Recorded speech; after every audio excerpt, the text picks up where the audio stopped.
Ni wasihi tuinamishe nyuso zetu tunapoomba kukaribisha kipindi kichoko mbele yetu. Baba na Mungu wetu wa mbinguni, tunalihimidi na kulitukuza jina lako kwa maana wewe pekee unastahili sifa. Asante kwa wakati mzuri ambao umetupatia. Tubariki kupitia kipindi cha mafundisho makuu kwa jina la Yesu. Amina.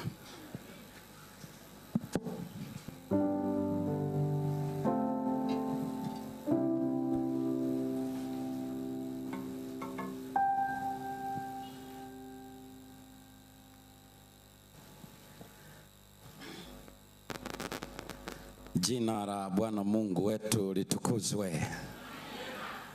Habari za jioni. Karibuni katika kipindi hiki cha mafundisho makuu.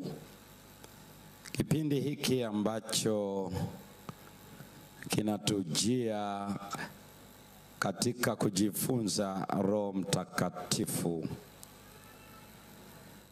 Na hivyo kujua uungu, namna ulivyojifunua, ambapo ndipo kiini cha imani tulionayo. Asubuhi tulikuwa na neno katika lugha ya Kiyunani monogenes, ambalo limetumika kutafsiriwa kwa Kiswahili mwana pekee ama pekee, ambalo limeonekana katika Agano Jipya mara 9. Wakati hilo neno linatajwa, limehusika pia kwa wengine. Yule mjane wa Naini ambaye mtoto wake alikuwa amefariki na Yesu akamfufua alipokutana wakienda makaburini. Mwana pekee, monogenes. Halafu limetumika pia kwa yule akida ambaye alikuwa na binti pekee, na neno limetumika pia monogenes. Lakini hilo neno ambalo ni maneno mawili ya Kiyunani, mono na genos, kwa maana ya kwamba pekee, lakini genos ambao pia limetokana na ginomai, ambao ni kuwepo. Haya tukaangalia muda ule wa asubuhi, na wale ambao hawakuwepo watayaona hapo hewani. Ili nisogee na alafu niruhusu muda maswali, nisogee na hilo neno tena safari hii, kwa sababu hilo neno tuliliona ni moja wa aina ya, one of a kind. Wakati watafsiri wengi na wanatheolojia baadhi wasiojua wamelitafsiri wakilihusianisha na wakati, yani alizaliwa, mzaliwa wa kwanza. Wa hivyo wakasema ana mwanzo huyu. Lakini licha ya maelezo mengi katika kitabu cha Ufunuo kusema yeye ni Alfa na Omega, mwanzo na mwisho.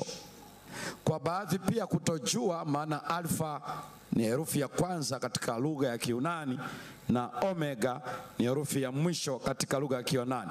Wengi pia wakidhani ana mwanzo na ana mwisho, wakati Biblia inasema yeye ni mwanzo na mwisho, sio ana mwanzo na mwisho. Ndio maana nikaeleza ile lugha pia kwa Kiyunani inamaanisha yeye ndiye ameseti vitu kuweko peke yake. Sasa ninahitaji nisogee kwa karibu, maana tulisoma ile Matendo 13 mstari wa 33 ambayo inasema, na nukuu, Bwana aliniambia ndiwe mwanangu, mimi leo nimekuzaa. Na tukanukuu pia Zaburi 2 mstari wa 7, Bwana aliniambia ndiwe mwanangu, mimi leo nimekuzaa. Tukanukuu pia Waebrania 1 mstari wa 5 wa 6, ndiwe mwanangu, mimi leo nimekuzaa.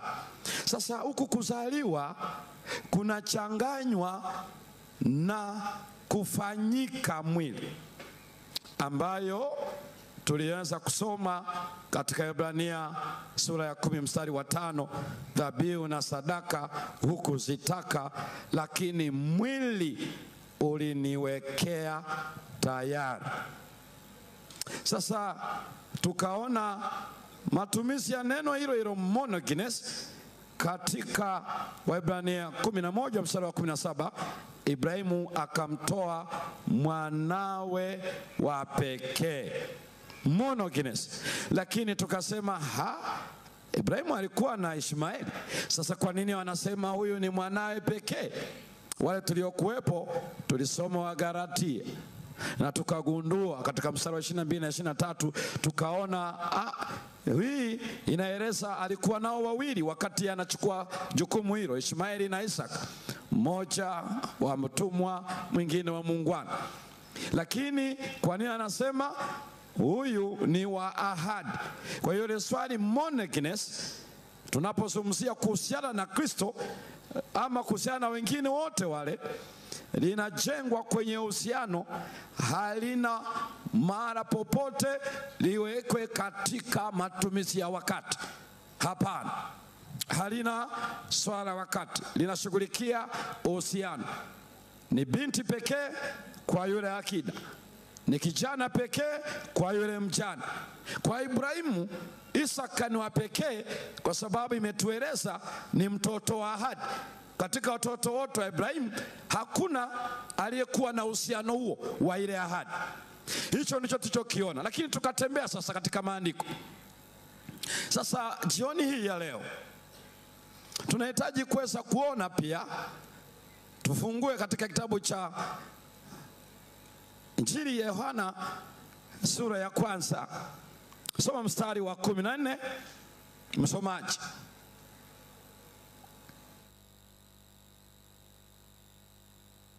Neno alifanyika mwili. Neno alifanyika mwili. Kumbuka ameanzia ile moja hapo mwanzo kulikuwa na neno, naye neno alikuwa kwa Mungu, naye neno alikuwa Mungu. Hiyo ni mwanzo kabisa wa kitabu cha Injili ya Yohana. Sasa ndiye anakuja huyo neno akafanyika mwili. Lugha inatumika akafanyika, sio aliumbika. Ndio maana ninarudia hapo sana hapa kwamba hajaumbika. Kwa sababu kuumbwa na kufanyika kwa Kiyunani, maneno ya Kiyunani hayakubaliani. Kama tulivyoona kwa Kiebrania na aseri pamoja na bara ni maneno mawili tofauti pale. Akafanyika. Nani msomaji?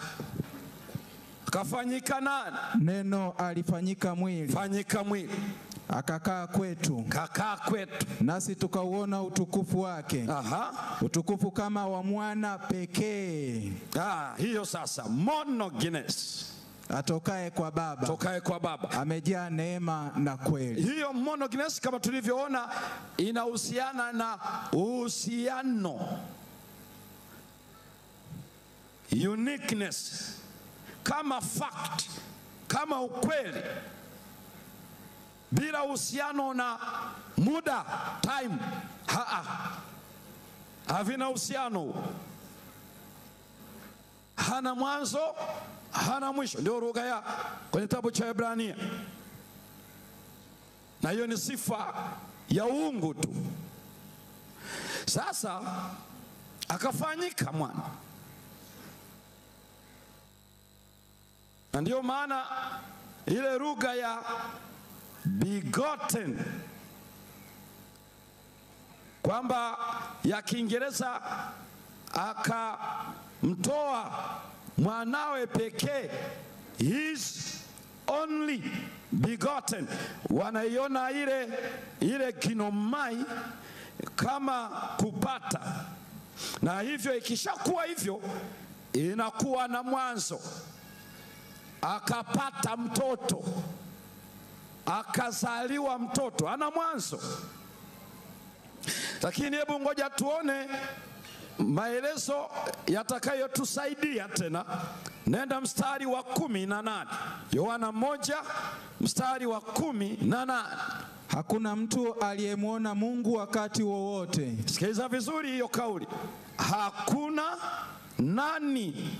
Mtu aliyemwona nani? Mungu wakati wowote.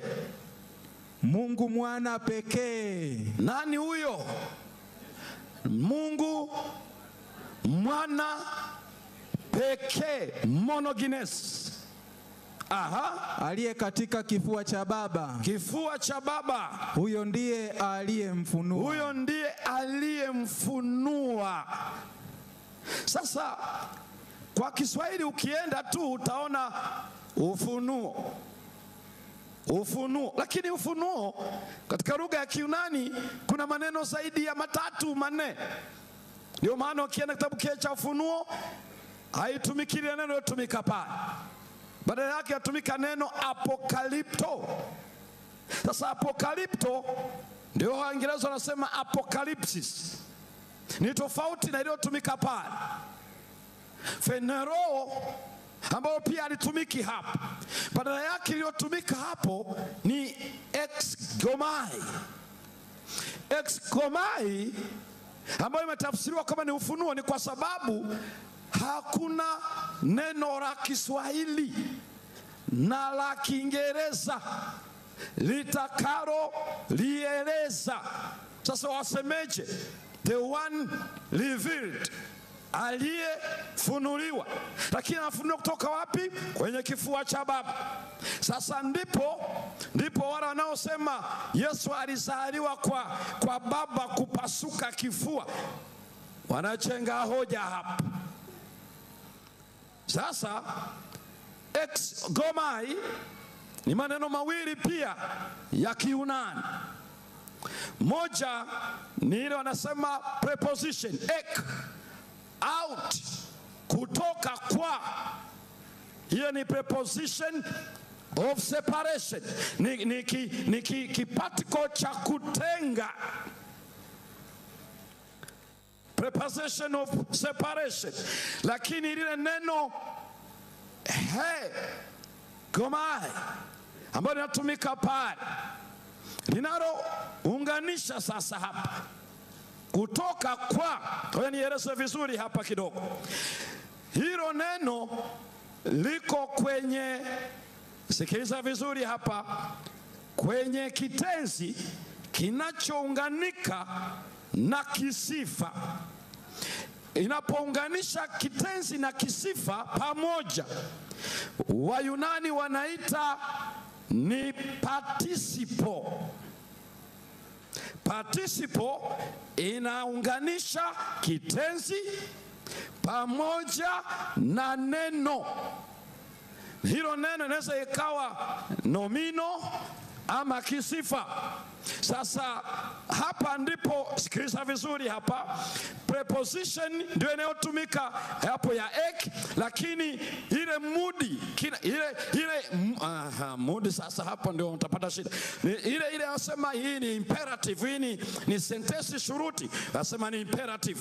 Hiyo ndio tunaita mudi kwa Kiunani. Ukisema hii ni participle, ina kanuni yake. Participle ikoje? Iko hivi, kwenye kile kitenzi kilichounganika na ile adjective, kiko kwenye tensi inayoitwa aorist. Muniwie radhi, ni huwa anafanya tu asubuhi, waliokuja jioni muniwie radhi kwa kukutwa. Iko kwenye aorist. Tensi yoyote iliyoko kwenye aorist, yani kwa mfano tensi ni wanasema hivi, ni wakati upi uliopita, halafu mwingine wa leo, wakati mwingine ujao wa kesho ujao. Kwa hiyo anasema ni past, present, future. Hizo wanaita tensi. Sasa Wayunani wanazo zaidi ya 3. Ndio niwaambia lugha ya Kiunani ni pana kweli kweli.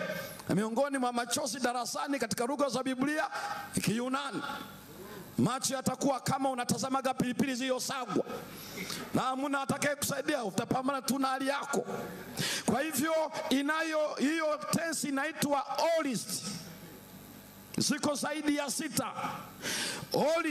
Aorist ina sifa moja, inaelezea kitendo kilichofanyika bila kuelezea muda, lakini kwa wakati uliopita.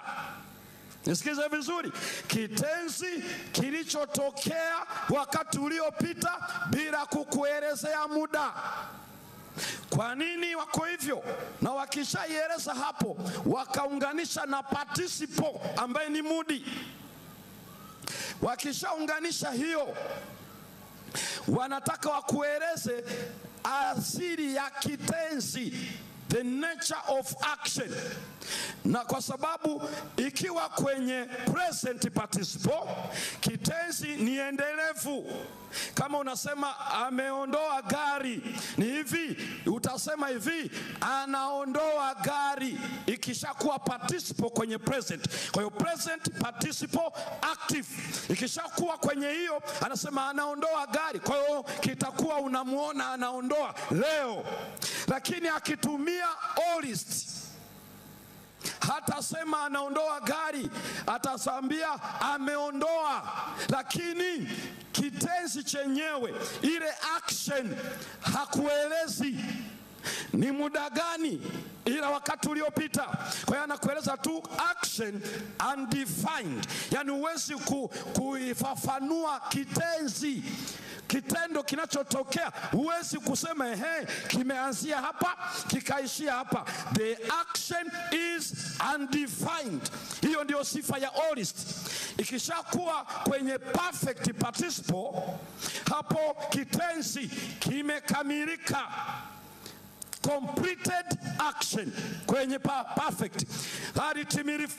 Maana ndio participle inatembea maeneo 3 tu, inatembea kwenye aorist, inatembea kwenye present, inatembea kwenye perfect tense. Sasa hiki exogomai iko kwenye aorist, maana yake ni past. Kwa kuwa iko kwenye past, sikiliza vizuri sasa, iko wakati uliopita na ishughuliki na the action kwa wakati, haina wakati. Ndio maana usije ukajaribiwa hapo ukasema kitu gani kiko hapa, kana kwamba haitoshi. Sikiza vizuri, ikishakuwa active, ikiwa ni aorist wakati uliopita, moja kwa moja ondoa swala la muda kwenye mjadala. Take the time out, time of the action. Hiyo ndio inaeleza wote wanaosema kuzaliwa kwa Yesu kumetokea: 1, kufanyika mwili; 2, kuna kipindi fulani kabla mbingu hazijaumbwa. Maana yake wanahukumiwa na lugha ya Biblia ni waasi. Sikiliza vizuri, kwa sababu aorist inakutaka usiweke muda wa kitenzi. Sikiliza jambo la tatu, kuna kitu wanaitwa voice kwa Kiyunani. Hata Kiswahili nao wanatumia, kwa Kiingereza wanasema kuna active voice halafu kuna passive voice. Kiingereza wanaishiaga hapo. Active maana yake mchungaji Semba anaongea, maana yake unamuona saa hii yuko active, lakini inamaanisha gani? Anayetenda, subject ni mchungaji anaongea, hiyo nasema ni active voice, yani mhusika anatenda kitenzi fulani. Lakini ukija kwa passive voice, maana yake mhusika ambaye yuko kwenye subject anatenda kitenzi kile, action inashughulika na yeye. So the consequences of the action is acting upon the subject. Kwa hiyo mhusika anashughulikiwa na kitenzi kilichotokea, kitendo kilichotokea. Lakini nisikilize vizuri, kwa Kiyunani kuna voice inaitwa middle voice. Middle voice, sikiliza sasa vizuri, ambayo kwa maelezo ya Kiingereza, kwa maelezo ya Kiswahili bado ni mchakato. Lakini sikiliza, kwa sababu hakuna maelezo yatakayonyosha moja kwa moja eti kuna voice inaitwa middle kwa Kiingereza, maana hawana matumizi yake. Sasa sikiliza kwa Kiyunani, inasemaje middle? Lile neno exogomai liko kwenye middle voice. Nini maana ya middle? Sasa angalia vizuri. Kama hii ni mimbari, mimbari kama uko kwenye ile voice wanasema active, maana yake mimbari ukisema inahama ama inahamisha, mimbari inahamisha mic, labda sijui inaihamishaje, mimbari inahamisha mic, hiyo ni active voice. Ikiwa passive, mimbari inahamishiwa mic, yani yenyewe ilihitaji kitenzi cha kuamsha, cha kutoa maiki, kinatendewa kwa mimbari. Kwa hiyo mimbari ndiyo inapokea matokeo ya kitenzi. The consequence of the action goes to the subject. Lakini ikishakuwa middle, hapa sasa sikiliza, ikishakuwa middle maana yake ni hivi: the subject, yani mimbari, halafu na kitenzi kinachotendeka, focus yote inarudi kwa subject. Yani anachoeleza ni hivi: anayetenda kitenzi pamoja na matokeo ya kitenzi, mtazamo, lengo, shabaha ni subject. Exogomai anayosema, ambaye amefunuliwa, anachosema ni hivi: kinacholengwa pale ni yeye akiwa tena akitenda, yeye ndiye anaye, yani focus ni yeye, kila kitu ni yeye, ameingia mwenyewe kufanya hicho. Hiyo inaitwa middle voice. Kwa hiyo iko kwenye aorist, maana yake ondoa muda, ndio maana ya aorist tense. Halafu ikakupeleka kwenye hii ambayo ni participle. Participle kwa maana yake inagongomelea msumari, chomoa muda hapo, usidefine the nature of action. So the nature of action is undefined. Halafu inakuletea middle, maana yake hamisha mwazo lako kwa kile kinachotendeka.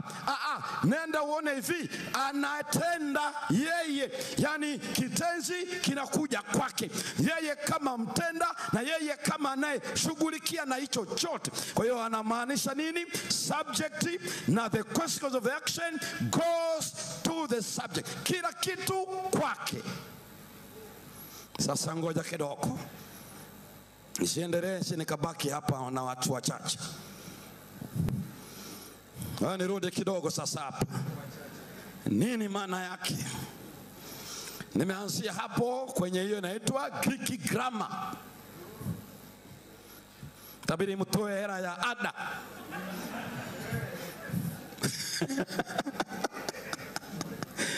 Greek grammar hiyo. Na hiyo nimeingia kwenye elementary Greek 2 na intermediate Greek. Na ndio maana nasema vichwa vyenu viungue.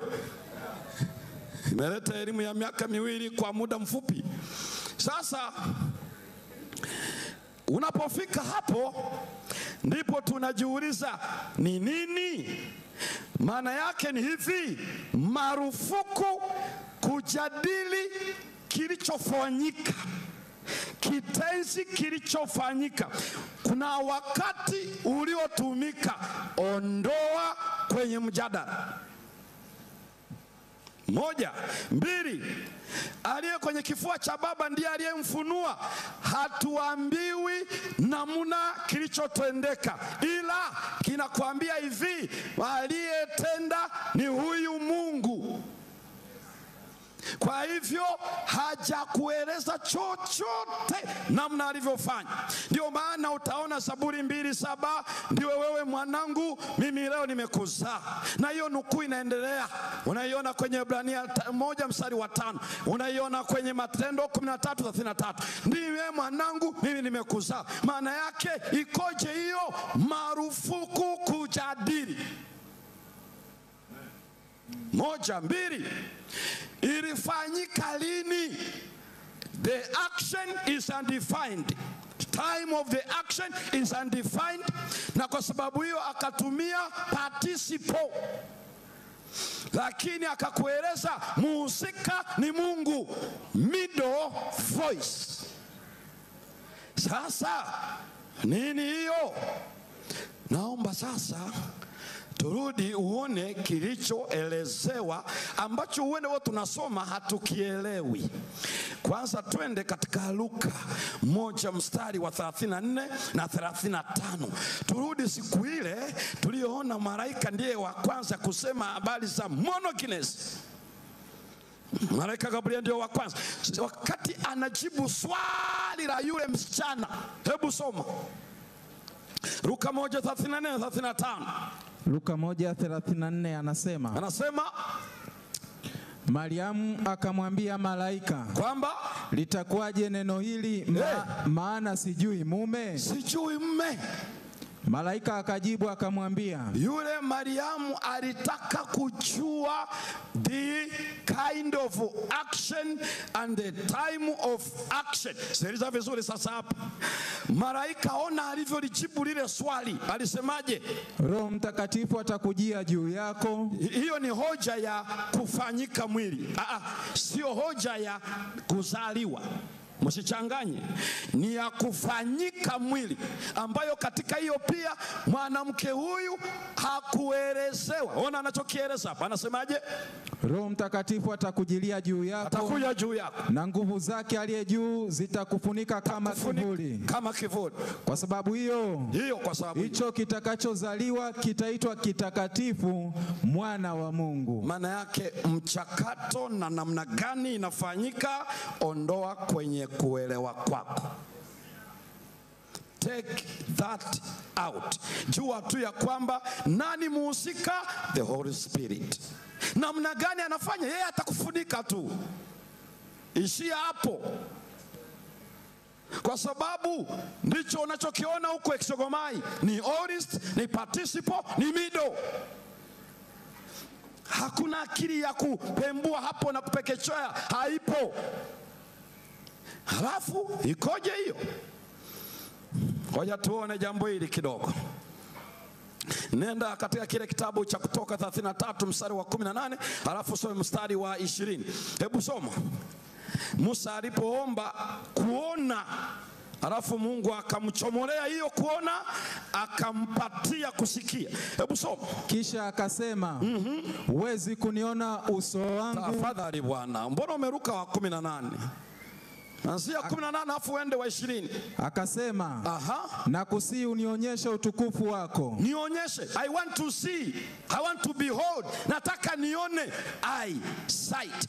Na hii ndio Musa sema, nataka nione utukufu wako. Soma mstari wa 20. Kisha akasema, kasemaje? huwezi kuniona uso wangu. Huwezi kuniona uso wangu. Halafu Maana mwanadamu hata niona akaishi. Hakuna mwanadamu ataniona na akafanyaje? Na kaishi. Alichomweleza, nitapitisha, nitatangaza jina langu. Maana yake sio kuniona kwa macho, utaniona kwa kusikia. Kwa sababu Mungu sio sehemu ya viumbe ili aonwe. Mungu anasikilizwa, sio kuona. Sasa nini maana ya Hesabu 12 mstari wa 8? Soma hapo. Hesabu 12 mstari. Huwezi ukaniona Musa. Kwake nitanena mdomo kwa mdomo. Hapo anasema kwa Musa utanena mdomo kwa mdomo. Maana waziwazi wala si kwa mafumbo. Halafu na umbo la Bwana yeye ataliona. Sasa ukishasoma hapa ni rahisi kudanganyika. Alimuona. Aha. Hata wale wazee nao kwenye ile Kutoka sura ya 12 na ule mstari wa 11 na anaeleza hivi, wale wakamuona wale wazee, halafu wakara siku hiyo kwenye mlima wa Sinai. Naomba uelewe hivi, huko kuona ni kitu gani? Maana amesema hawezi kuniona mwanadamu akaishi. Ndio hii unaiona akafanyika. Maana yake waliona kwa kumsikia, na walichoona ni utukufu wake. Hawezi kumuona wakaishi. Sasa nirudi hapa kidogo kwa dakika hizi. Rudi kwenye ile Injili ya Yohana 1 mstari wa 18. Sikiliza anasemaje hapo. Hakuna mtu aliyemuona Mungu wakati wowote. Hakuna mtu aliyemuona nani?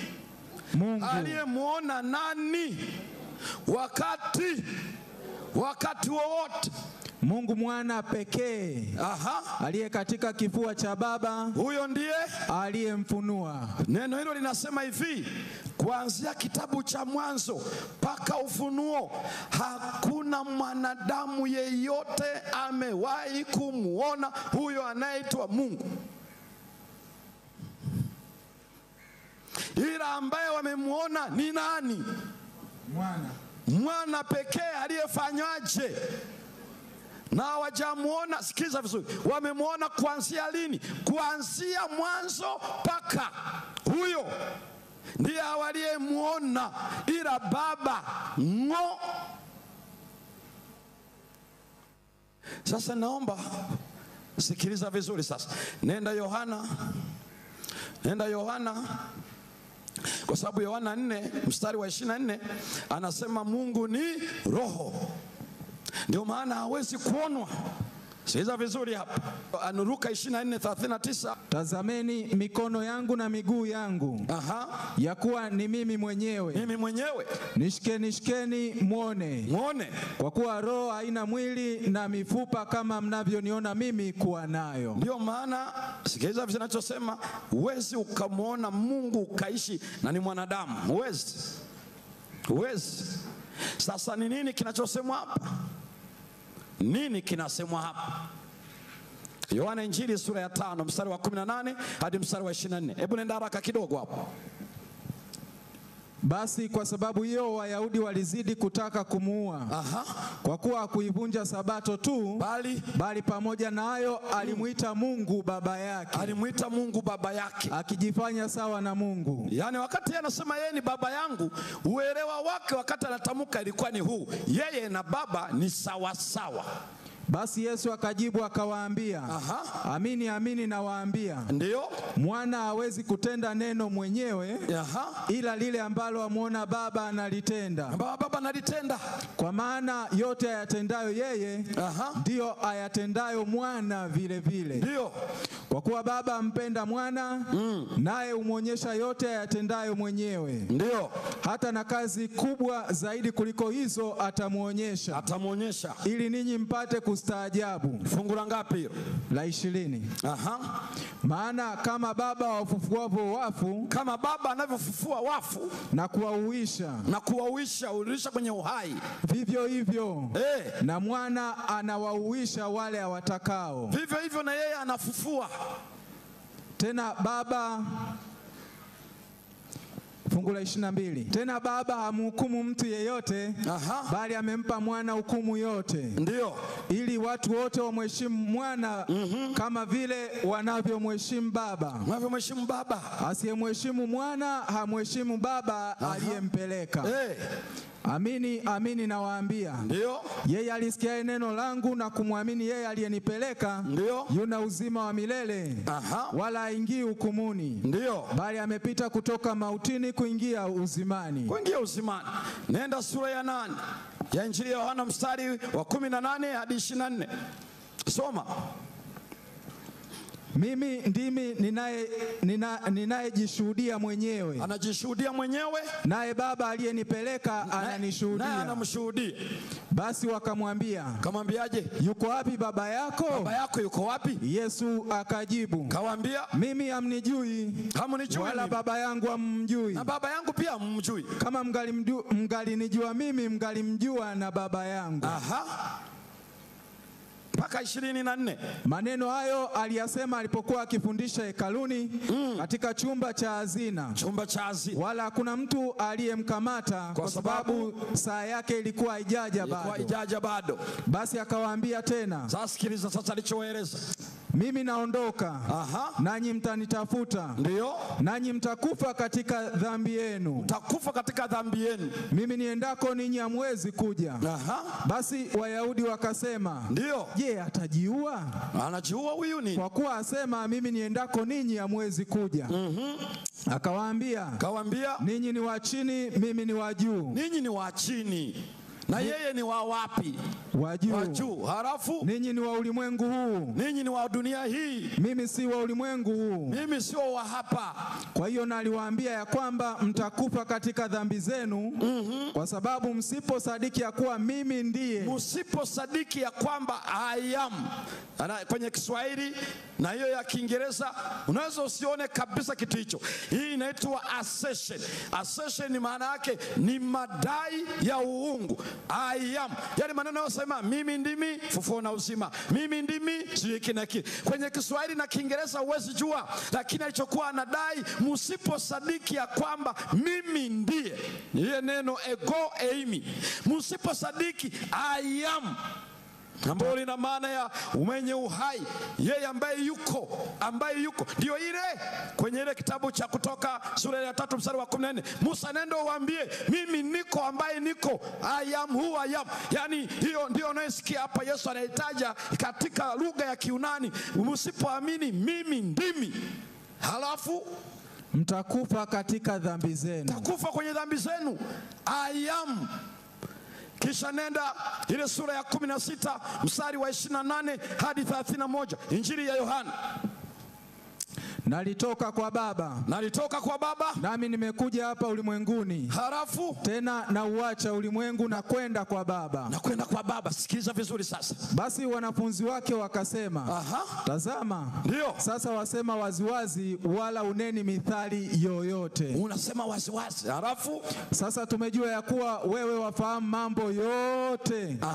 Wala una haja ya mtu akuulize. Ndio. Kwa hiyo twasadiki ya kwamba ulitoka kwa Mungu. Ulitoka kwa Mungu. Yesu akawajibu, kawaambia, je, mnasadiki sasa? Sasa mnasadiki? Tazama saa yaja. Komea hapo. Mnasadiki? Sasa tunajua Wewe umenena sasa wasiwasi. Sasa sikiliza kidogo. Aliposema ile ya kwamba hakuna mtu aliyemwona Mungu ila Mungu mwana, hiyo lugha sio kwa maana ya kwamba alipofanyika mwili.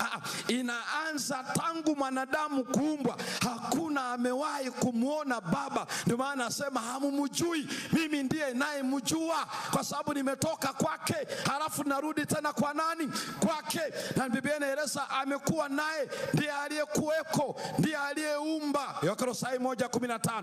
Pekee yake, vyote viliumbwa kwa yeye. Maana yake ni hivi, ukianzia Musa kichaka kinawaka moto na alafu akiteketei. Nenda kwa wakina Nuhu aliposema nao. Nenda kwa aliyetembea na Enoke kabla ya kina Nuhu. Nenda uone aliyemuita Ibrahimu, huyo aliyemwambia mimi ni Yehova, huyo aliyezungumza mpaka pale kwenye mlima Moria, huyo aliyehubiri kwenye mlima wa Sinai, huyo aliyewavusha wana wa Israeli, huyo aliyefanya hiki na kile. Hakuna, yani yale maneno yote Yehova, maneno yote mimi niko ambaye niko, kauli hizo zote za El Shaddai, sio Baba. Yani Biblia nzima unayosoma, unayemsikia Mungu akasema, sio Baba, ni Mungu mwana. Amina. Naomba mtu mmoja aje anisomea. Njoo mtu mmoja ambaye mwalimu wake wa kumfundisha kusoma na kuandika hakufa akawa bado hajamaliza kusoma.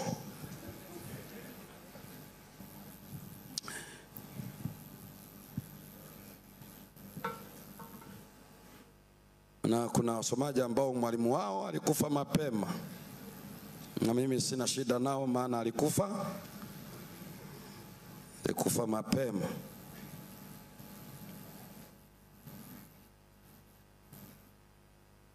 Sasa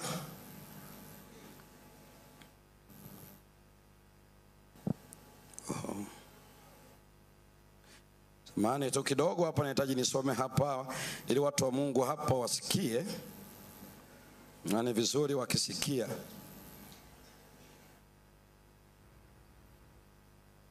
Hiki kitabu unachosoma hapa ni kitabu cha Wazee na Manabii, kurasa wa 383.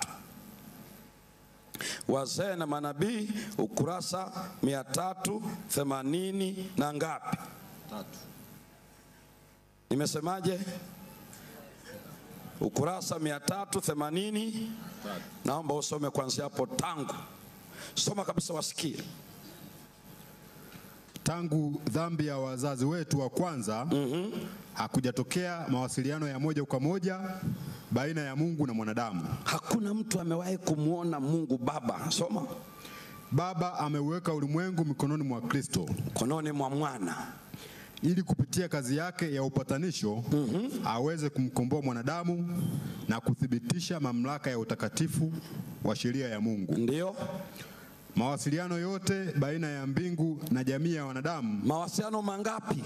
Yote. Baina ya mbingu na nani? Walioanguka. Yamekuwa yakifanyika kupitia Kristo. Kupitia Kristo. Mwana wa Mungu ndiye aliyewapatia wazazi wetu wa kwanza ahadi ya ukombozi. Yule aliyesema kwenye bustani ya Edeni, naweka uadui kati ya uzao wako na uzao huyu wa mwanamke. Sio Baba, ni mwana, ambaye Biblia inasema Adamu akasikia sauti ya Mungu ikitembea bustanini, akajificha. Huyo aliyesema uko wapi Adamu ni mwana. Endelea kusoma. Yeye ndiye alijidhihirisha kwa wazee wetu wa imani. Wapi hao? Adamu, Nuhu, Ibrahimu, Isaka, Yakobo na Musa walifahamu Injili. Wote hao walifahamu Injili. Yani aliyejidhihirisha, aliyenena naye sio Baba, ni mwana, Yehova huyo. Endelea kusoma. Waliutazamia wokovu kupitia mbadala na mdhamini wa mwanadamu. Ndio. Watu hawa watakatifu wa zamani ndio walidumisha mawasiliano ya kina pamoja na Mwokozi, ambaye angekuja ulimwenguni mwetu, ambaye angelikuja atafanyika mwili katika mwili wa mwanadamu. Ndio. Na baadhi yao walizungumza na Kristo, walizungumza naye na malaika wa mbinguni uso kwa uso. Uso kwa uso. Kristo Si tu kwamba alikuwa kiongozi wa Waebrania kule jangwani. Malaika aliyebeba jina la Yehova. Ndio Yehova unasikia hapo. Na ambaye akiwa amefunikwa katika nguzo ya wingu. Ile nguzo ya wingu unayoiona alikuwa ni yeye amefunikwa kwenye nguzo ya wingu. Alilitangulia na kuliongoza jeshi hilo. Ndio. Bali yeye ndiye aliyowapatia Israeli sheria. Ndiye aliyowapatia Israeli nini? Hapo amekupeleka mlima wa wapi? Huyu aliyesema mimi ni Bwana Mungu. Na lile neno Bwana ni Yehova, ndiye aliyehubiri, ndiye aliyeziandika, ndiye aliyempatia Musa. Halafu watu wanakusema huyo hamuna, anasema Mungu na anaitwa nani? Wanasema ni Yehova, na ndio huyu anayezungumza. Soma. Katikati ya utukufu wa kutisha wa Sinai, Kristo alitangaza, watu wote wakasikia amri zile 10. Kristo ndio aliyetangaza yeye za sheria ya baba yake. Ndio. Yeye ndiye aliyempatia Musa sheria iliyoandikwa kwa mbao za mawe. Kristo ndiye aliyeongea na watu wake kupitia manabii. Ndiye aliyeongea na watu kupitia manabii. Mtume Petro aliandikia kanisa la Kikristo, anasema kwamba komea hapa. Yaani hii Biblia hii Biblia ulionayo, hakuna mara popote Baba amenena na mwanadamu. Na Kristo pekee, Mungu Mwana, ndiye aliyefunuliwa tangu tu dhambi inaingia, ndiye aliyefunuliwa kwao. Lakini hatuelezwi matumizi ya cheo cha Mungu Mwana yalianzia wapi na lini, hatuelezwi. Ukishaingia huko utafuga minyoo. Kufanyika mwili, Mariamu alipotaka ajue inakuaje, niambie inavyokuwa, akasema wewe sikiliza, Roho Mtakatifu atakufunika na nguvu zake zitakuijiria. Full stop. Huwezi kukokotoa vile alivyofanyika mwili. 1, 2, huwezi kokotoa matumizi ya Mungu Mwana yalianzia lini, hakuna. 3, huyu anayesema mimi ni Yehova, uende katika njia zangu, huyo ni Mungu Mwana. Ndio maana yeyote anayesema Yesu Kristo sio Mungu, hana Biblia, hana Mungu, ni mpagani. Mwangalie jirani yako kama anasinzia, hii sio saa ya kusinzia.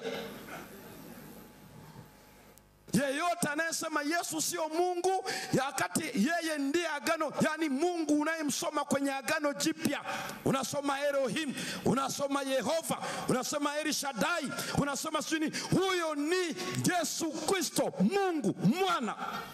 Ndiye anayemwambia Musa, mimi niko, I am who I am, the living God.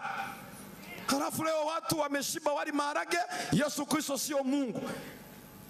Jioni hii ya leo, ukimkosa huyu, hauna Mungu. Ndiye aliyefunuliwa, huyo pekee. Ndio maana msisikilize chochote kinachomuondoa kwamba Yesu sio Mungu. Ndio huyo aliyenena na wazee agano la kale, ndiye aliyejifunua. Yani hakuna baba aliyejifunua kwa mwanadamu yeyote. Biblia nzima aliyenena na aliyetokea bustani ya Edeni kwa Adam, huyo ndiye Yesu Kristo, Yehova. Wangapi mpaka sasa wanaamini kuna Mungu mmoja, Baba, Mwana na Roho Mtakatifu, nafsi 3 za milele? Simama kama unaamini hivyo, simama pale ulipo. Hii ndio tunayoapishwa kubatizwa. Hii ndio imani inayoshikilia. Unasimama kwa sababu unaamini, ninaamini kuna Mungu mmoja, Baba, Mwana na Roho. Nani? Ndio maana anambia Filipo, ukiniona mimi umemwona yeye, mimi ndiye niliyefunuliwa. Exomai manake out from, lakini hatuambiwi how, wala hatuambiwi when.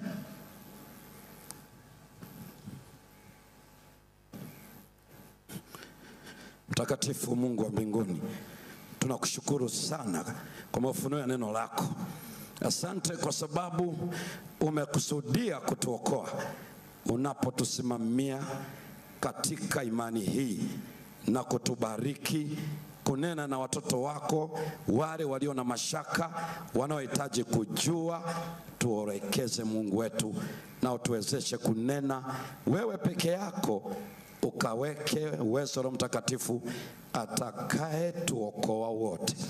Na asante kwa kutusamehe ikiwa kuna mahala tulidhani sio wewe, wakati ni wewe uliyefunuliwa.